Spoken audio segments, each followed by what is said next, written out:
Hello दोस्तों, कैसे हैं आप सभी। आई होप आप सब बढ़िया होंगे और पढ़ाई कर रहे होंगे। आज से हम लोग शुरू कर रहे हैं अपना नेक्स्ट चैप्टर जो कि साइंस का है और उसका नाम है केमिकल रिएक्शंस एंड इक्वेशंस। ठीक, तो इस चैप्टर में हम लोग पढ़ेंगे और सीखेंगे कि कैसे केमिकल रिएक्शन होते हैं और कितने टाइप ऑफ केमिकल रिएक्शन होते हैं और उसके इक्वेशन कैसे बनाए जाते हैं।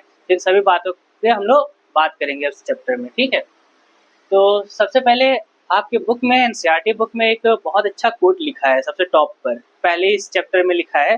वो लिखा है कि facts are not science, facts are not science, as the dictionary are, as the dictionary is not, as the dictionary is not literature. ये लिखा गया है, ये कोट दिया गया है मार्टिन एच फिशर के द्वारा। ठीक है, तो आई होप समझ पा रहे हो आप कि साइंस का मतलब होता है कि सिर्फ फैक्ट मत रख लेना। साइंस का मतलब ये नहीं होगा सिर्फ फैक्ट रख के चले जाओ कि ऐसे होता है, ये होता है, वो होता है। नहीं, आपको इसको डेप्थ में समझना है। ठीक है, अच्छे से समझना है और उसको अप्लाई भी करो, अपने जीवन में अप्लाई भी करो, क्योंकि ये साइंस जो है ना, ये रियल घटनाएं पे सब बेस्ड है। जो भी वास्तव में हुआ है उसके ऊपर बेस्ड है ये सब, और जो होता है उसके ऊपर बेस्ड है। That is called science. Now let's begin our topic. अपने टॉपिक की शुरुआत करते हैं हम लोग। आपके टॉपिक में पहला ये दिया है फिगर एक ठो, यहाँ पे ध्यान से समझना। यहाँ पे एक बंसन बर्नर है, ये बर्नर है और साथ में ये मैग्नीशियम रिबन है। ये क्या है? मैग्नीशियम रिबन है। इसको जो है पेयर ऑफ टंग से पकड़ा गया, चिमटे से पकड़ लिया गया इसको, ताकि हाथ ना चले। और इस मैग्नीशियम रिबन को जब बर्न किया जा रहा है, तो ये बर्न, भाई किसी भी चीज़ को बर्न करने के लिए आपको क्या चीज़ की रिक्वायरमेंट है? ऑक्सीजन की रिक्वायरमेंट है, फ्यूल की रिक्वायरमेंट है। अगर इसमें से एक भी चीज़ नहीं होगा तो क्या होगा? जलेगा ये? नहीं जलेगा। कंबशन होगा? बिल्कुल नहीं होगा। ठीक है, तो आप समझ पा रहे होगे। मैग्नीशियम रिबन बर्निंग के इसके लिए चाहिए एयर, चाहिए मतलब ऑक्सीजन चाहिए। और जब मैग्नीशियम रिबन बर्न करेगा तो burn with dazzling white flame. ये डैजलिंग वाइट फ्लेम बहुत ही ब्राइट वाइट निकलेगा, बहुत ही ब्राइट वाइट निकलेगा, समझे। जैसे आपने वेल्डिंग करते हुए देखा होगा घरों में, जो सब वेल्डिंग करते हैं तो आपने देखा होगा उससे कितना ब्राइट वाइट लाइट निकल निकल कर आता है। ठीक है, वही है। अच्छा, इसके अंदर ये जब ये जल रहा है मैग्नीशियम रिबन, तो यहाँ से जो एसिड्स गिर रहे हैं, राख गिर रहा है, वो राख का नाम क्या है? मैग्नीशियम ऑक्साइड है। MgO इसका फॉर्मूला है। ठीक है, और ये वाच ग्लास है। वाच ग्लास शीशे का ये एक समझ लीजिए कटोरी टाइप का है, जिससे आप देख सकते हो, इसलिए इसका नाम है वाच ग्लास। ठीक, इसी तरह से आपका एक सेकेंड एक्टिविटी दिया है, उसमें ये फिगर बना हुआ है। उसमें ये लिखा है कि एक कॉनिकल फ्लास्क है, देख रहे हैं आप? कोन टाइप का है ये कॉनिकल फ्लास्क। ठीक, इसके ऊपर ये लकड़ी का कॉर्क रखा है, ढक्कन, और इस ढक्कन में लगाया गया है ग्लास ट्यूब। ठीक है, और इसको इस कॉनिकल फ्लास्क है, इसके अंदर जो है ना डाइल्यूट H2SO4 है। अब ये डाइल्यूट आप पूछोगे क्या होता है? डाइल्यूट होता है इसके अंदर जो है पानी मिलाया गया है, ये कंसंट्रेटेड नहीं है। H2SO4 सल्फ्यूरिक एसिड, ये कंसंट्रेटेड नहीं है, डाइल्यूट है, इसके अंदर पानी मिलाया गया है। ठीक है, और इसके अंदर इस डाइल्यूट H2SO4 के अंदर डाला गया है जिंक ग्रेनुअल्स। जब ये दोनों आपस में रिएक्ट करेंगे, जिंक ग्रेनुअल्स और H2SO4, तो यहाँ पे लिखा है फॉर्मेशन ऑफ H2 गैस। तो यहाँ से एक H2 गैस का फॉर्मेशन होगा, H2 गैस यहाँ से बन के इवॉल्व होगा। ठीक, तो ये formation of H2 gas by the action of H2SO4। तो ये है केमिकल रिएक्शन। अब हम लोग जाने कैसे कि भाई केमिकल रिएक्शन हो रहा है, तो जाने कैसे, क्या है उसके पीछे का कहानी। तो अगर ये सभी चीज़ें हो रही होंगी, if these things take place, then we can say that our chemical reaction has taken place. Like change in state, अपने स्टेट में चेंज हो रहा होगा, अब उसके कलर में चेंज हो रहा होगा, उसके गैस इवॉल्व हो रहा होगा, इवोल्यूशन ऑफ गैसेस है। ठीक है, चेंज इन टेम्परेचर, टेम्परेचर में चेंज आएगा।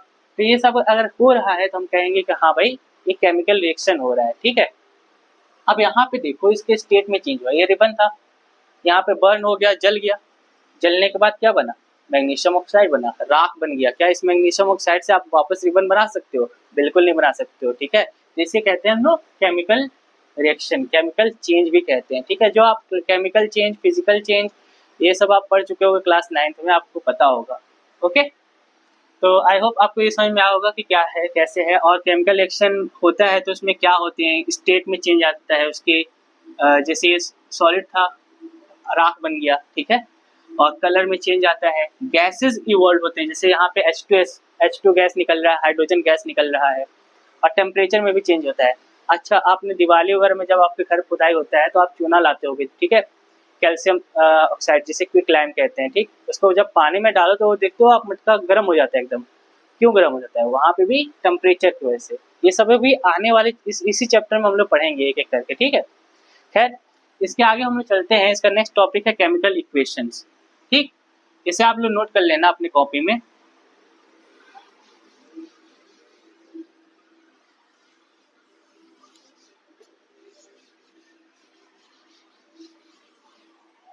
आप समझिए केमिकल इक्वेशन क्या होता है।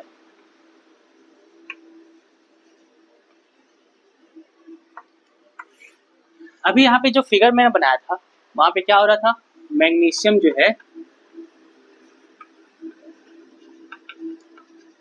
ये बर्न कर रहा था ऑक्सीजन के साथ,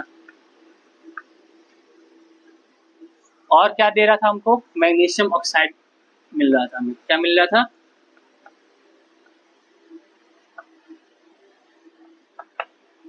मैग्नीशियम ऑक्साइड, ठीक है, ये था। अच्छा, इस केमिकल इक्वेशन में जो लेफ्ट हैंड साइड होता है इसे इसे हम लोग बोलते हैं रिएक्टेंट। क्या बोलते हैं? और जो राइट हैंड साइड होता है उसे बोलते हैं प्रोडक्ट। इसे बोलते हैं प्रोडक्ट, ठीक। और ये जो एरो है, ये एरो आपको क्या शो करता है, ये एरो शो करता है कि shows the direction of reaction. क्या शो करता है? डायरेक्शन, डायरेक्शन ऑफ, मतलब रिएक्शन किस तरफ से हो रहा है। रिएक्टेंट रिएक्ट करेंगे, रिएक्ट करके क्या बनाएंगे, हमारा प्रोडक्ट बनेगा मैग्नीशियम ऑक्साइड। जब मैग्नीशियम को in the presence of oxygen मतलब एयर, उसको जब हम लोग बर्न कर रहे थे तो हमको क्या मिला, प्रोडक्ट मैग्नीशियम ऑक्साइड मिला। अरे वही राख, वही मैग्नीशियम ऑक्साइड मिला, ठीक है। अच्छा, ऐसे इक्वेशन को हम लोग कहते हैं वर्ड इक्वेशन। क्या कहते हैं? वर्ड इक्वेशन कहते हैं। क्या हम लोग ऐसे लिखेंगे? कुछ ज्यादा लेंदी नहीं दिख रहा है, इसको शॉर्ट किया जाएगा। इसको क्या किया जाएगा? शॉर्ट। आपने पढ़ा होगा Mg का फॉर्मूला, Mg होता है, मैग्नीशियम का फॉर्मूला Mg होता है, ठीक है, प्लस ऑक्सीजन का फॉर्मूला O2 होता है। ये दोनों जब रिएक्ट करेंगे तो क्या बनेगा, यहाँ पर क्या बनेगा, MgO बनेगा। क्या बनेगा? MgO बनेगा। अब आप यहाँ पे देखो कि क्या ये हमारा जो इक्वेशन है, अच्छा अब इस इक्वेशन को क्या किस नाम से जानेंगे, इस इक्वेशन को जानेंगे स्केलेटल फॉर्मूला के नाम से। किस नाम से जानेंगे? स्केलेटल केमिकल इक्वेशन आप कह सकते हो, स्केलेटल केमिकल इक्वेशन, ठीक, इसे कहेंगे। अच्छा, इसमें एक बात और बात आती है कि क्या ये हमारा इक्वेशन बैलेंस्ड है? नहीं है, है ना। यहाँ पे ऑक्सीजन 2 है और यहाँ पे सिर्फ 1 है ऑक्सीजन, ठीक है, तो बैलेंस तो है नहीं, तो इसको बैलेंस किया जाता है। अगर यहाँ पे 2 है तो इसमें हम यहाँ पे 2 नहीं बढ़ा सकते। यहाँ पे बनाओगे आप 2 तो ये गलत हो जाएगा। आपको इसमें कुछ नहीं छेड़छाड़ करना है, इसमें भी कुछ नहीं छेड़छाड़ करना है, ठीक है। आपको जो है ये 2 वगैरह जो लगाना है उसको ऐसे आगे लगाओगे यहाँ से, तो 2 Mg हो जाएगा और O भी हो जाएगा 2, तो O तो भाई बैलेंस हो गया इस साइड, लेकिन इधर जो है Mg2 हो गया। कितना हो गया? 2 Mg हो गया। और इस साइड लेफ्ट हैंड साइड सिर्फ और सिर्फ एक ही Mg है, तो यहाँ पे भी क्या करोगे आप, 2 Mg करोगे, ठीक। अब ये क्या हो गया, हमारा इक्वेशन बैलेंस्ड हो गया, ठीक है। क्या हो गया? बैलेंस्ड इक्वेशन हो गया। तो इस तरीके से इसे केमिकल इक्वेशन कहते हैं, ओके। इतना समझ में आया आपको? अब इसके आगे चलते हैं, बैलेंस करते हैं केमिकल इक्वेशन को। केमिकल इक्वेशन को बैलेंस करेंगे कैसे और क्यों करते हैं केमिकल इक्वेशन को बैलेंस्ड? सबसे पहले बात तो यही आती है। तो केमिकल इक्वेशन को बैलेंस इसलिए करते हैं क्योंकि इसमें law of conservation of mass लगता है। क्या लगता है? Law of conservation of mass which states that mass can neither be created nor be destroyed in a chemical reaction। कि केमिकल रिएक्शन में जो मासेस हैं, जैसे इसका Mg का, O2 का, ये जब रिएक्ट करेंगे तो जितना ग्राम इधर होगा, जैसे मान लो इनका हम लोग ऐड किए, मान लो 10 ग्राम आया, तो जो प्रोडक्ट बनेगा वो भी हमारा कितने ग्राम का होना चाहिए? 10 ग्राम का होना चाहिए। ये नहीं कि 9 ग्राम का हो गया, मतलब कुछ तो कोई वॉल्ड हो गया, कुछ नहीं चला गया, ऐसा नहीं। तो law of conservation of mass, इसलिए हम लोग इसको बैलेंस करते हैं, ठीक है। खैर, तो थोड़ा देख लेते हैं इसमें। और सिंपल वर्ड में अगर कहें तो number of atoms of each element, इसलिए बैलेंस करते हैं क्योंकि लिख लो यहाँ पे number of atoms of each element, number of atoms of each element remains the same, remains the same, ठीक है। before and after, before and after chemical reaction, chemical equation,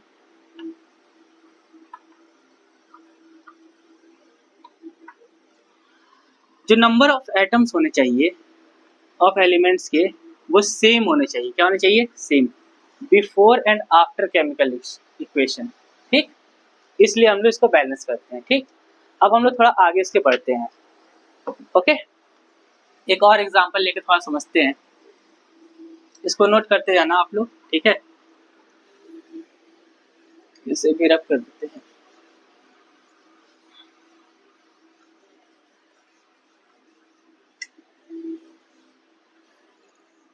जैसे एक एग्जांपल है जिंक प्लस सल्फ्यूरिक एसिड,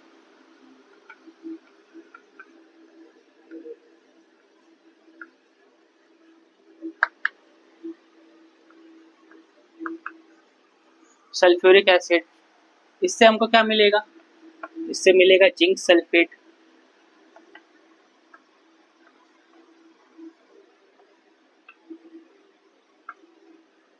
और क्या मिलेगा? इससे hydrogen gas मिलेगा, हाइड्रोजन गैस इवॉल्व होगा। अरे यहाँ पे जो फिगर मैंने बनाया था ना कॉर्क वाला, उसी का एग्जांपल है, ठीक है। H2 मतलब हाइड्रोजन यहाँ पे लिखना चाहिए,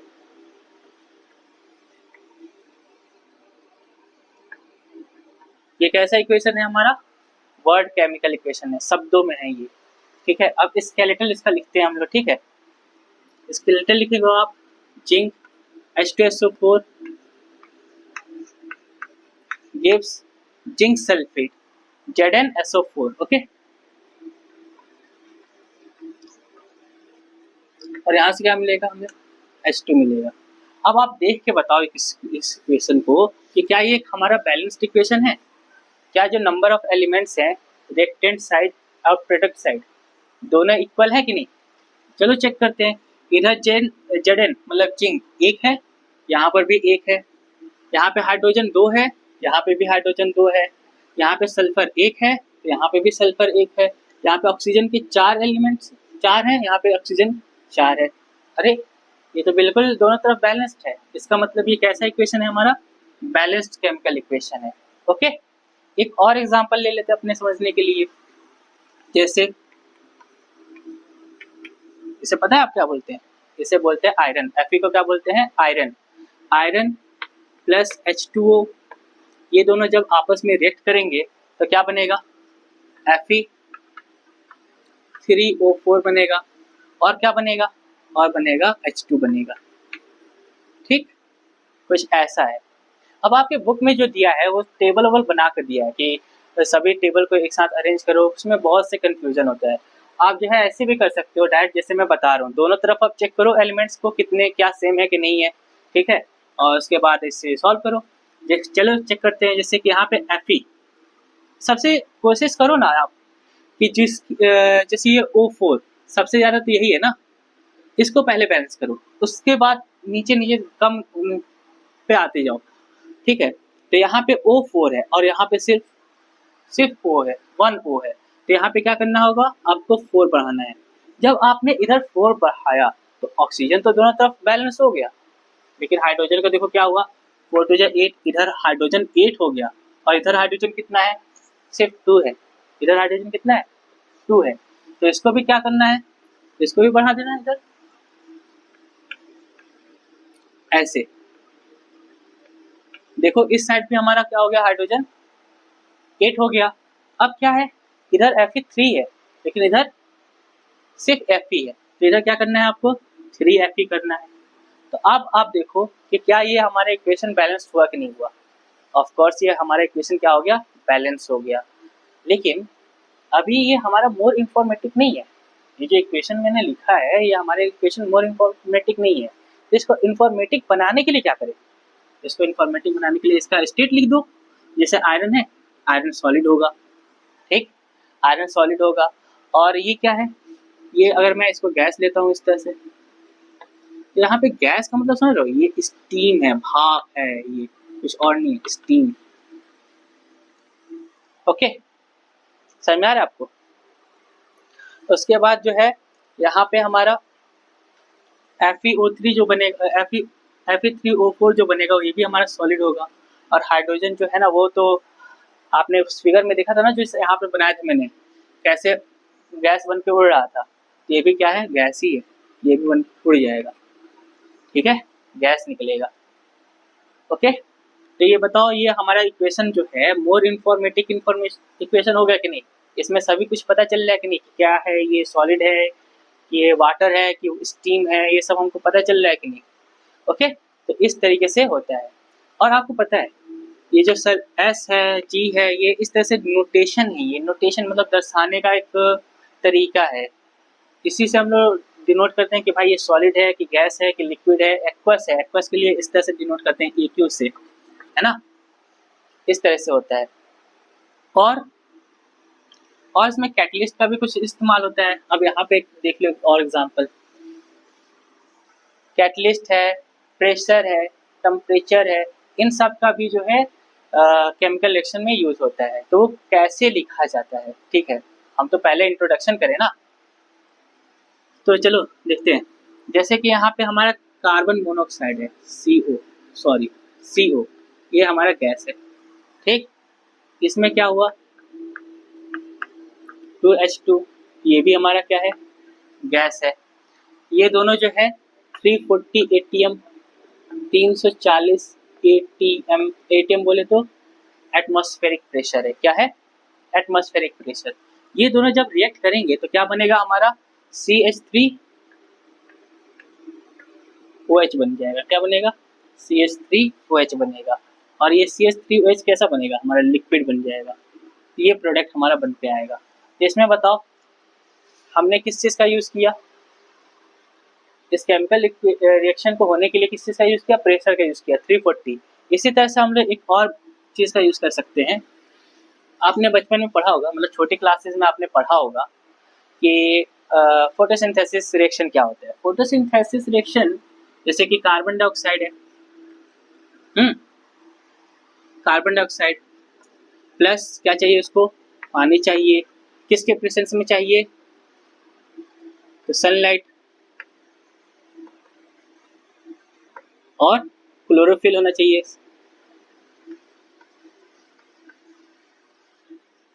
क्लोरोफिल हिंदी में वही हरित लवक, मतलब हरी पत्ती चाहिए ना, सिंपल से समझो आप। इससे क्या बनेगा C6H12O6 बनेगा। ये क्या है भाई C6H12O6, यही है हमारा ग्लूकोज। ये क्या है हमारा ग्लूकोज है। इसके बाद हमारा क्या बनेगा, ऑक्सीजन बनेगा, और क्या बनेगा, पानी बनेगा, प्लस O2 और प्लस यहाँ पे लिख देता हूँ पानी H2O, ठीक है, समझ में आ रहा है आपको। तो इस तरह से क्या ये हमारा बैलेंस इक्वेशन है, ये इक्वेशन जो है हमारा बैलेंस है, अभी नहीं है, क्योंकि इधर देखो इधर 6 कार्बन है, यहाँ पे कार्बन सिर्फ और सिर्फ एक है, यहाँ पे कितना हो जाएगा 6। उसके बाद यहाँ पे देखोगे आप तो 6 2 या 12 ऑक्सीजन हो गया। क्या इधर 12 ऑक्सीजन है, इधर 6 है, और यहाँ पे कितना है, सिर्फ 2 है। तो इसको 12 बनाना है ना हमको, तो यहाँ पे आप 6 से मल्टीप्लाई करो, और यहाँ पे भी बनाना है आपको। देखो 6 6 12, और यहाँ पे कितना है, कम है, यहाँ पे भी क्या करना होगा आपको, बढ़ाना होगा, कितना 12। अब ध्यान से चेक करो, ये 12 ऑक्सीजन इधर, 12 ऑक्सीजन इधर, 24 ऑक्सीजन हो गए, 24 ऑक्सीजन। इसी तरह से इधर देखो आप, यहाँ पे ऑक्सीजन 6 है, यहाँ पे ऑक्सीजन 12 है, तो कितना हो गया 18, 18 और 6 कितना हो गया, 18 6 24 हो गया ना, 24 ऑक्सीजन। तो ऑक्सीजन दोनों तरफ बैलेंस हुआ कि नहीं, रिएक्टेंट साइड और प्रोडक्ट साइड दोनों तरफ बैलेंस हो गया। इसी तरह से हाइड्रोजन भी देखो आप बैलेंस हो जाएगा, ठीक है। और ये हमारा केमिकल इक्वेशन बैलेंस्ड हो गया। होता क्या है यहाँ पे, देखो ध्यान से, ये पेड़ है, समझना ध्यान से,